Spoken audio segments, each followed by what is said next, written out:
KPCC ഭാരവാഹികളുടെയും DCC അധ്യക്ഷന്മാരുടെയും പുനഃസംഘടനയെക്കുറിച്ച് അന്തിമ ചർച്ചകൾക്കായി KPCC അധ്യക്ഷൻ സണ്ണി ജോസഫ് ഉൾപ്പെടെയുള്ള സംസ്ഥാനത്തെ കോൺഗ്രസ് നേതാക്കൾ ഇന്ന് ഡൽഹിയിലെത്തും. മുതിർന്ന ഗ്രൂപ്പ് നേതാക്കളുമായി ആശയവിനിമയം നടത്തിയെങ്കിലും അന്തിമ പട്ടിക തയ്യാറാക്കുന്നതിൽ സമവായം ഇതുവരെ ആയിട്ടില്ല. പുനഃസംഘടനാ നടപടികൾ വേഗത്തിൽ പൂർത്തിയാക്കാനാണ് ഹൈക്കമാൻഡിന്റെ തീരുമാനം.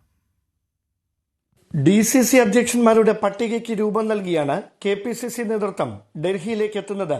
സംസ്ഥാനത്തെ പ്രമുഖ നേതാക്കളുമായി കെ.പി.സി.സി അധ്യക്ഷൻ സണ്ണി ജോസഫും വർക്കിംഗ് പ്രസിഡന്റുമാരും പുനഃസംഘടനയുമായി ബന്ധപ്പെട്ട ആശയവിനിമയം നടത്തിയ ശേഷവും പ്രധാന ഗ്രൂപ്പുകളെ ചർച്ചകളിൽ അവഗണിച്ചുവെന്ന പരാതിയാണ് നിലവിലുള്ളത്.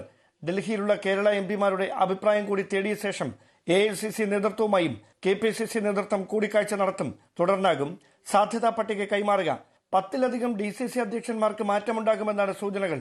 എന്നാൽ മികച്ച പ്രവർത്തനം നടത്തിയ ചില ജില്ലകളിൽ മാറ്റം വേണ്ടെന്ന അഭിപ്രായവുമുണ്ട്.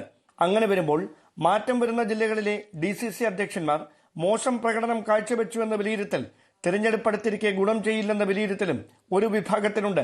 കെ.പി.സി.സി ജനറൽ സെക്രട്ടറിമാരിലും വൈസ് പ്രസിഡന്റുമാരിലും കൂടുതൽ പേരെ ഉൾപ്പെടുത്തും. നിലവിലെ ഒഴിവുകൾ നികത്തുന്നതിനൊപ്പം പ്രവർത്തന രംഗത്ത് സജീവമല്ലാത്ത ചിലരെ ഒഴിവാക്കുമെന്നും സൂചനയുണ്ട്. ന്യൂസ് 18 തിരുവനന്തപുരം.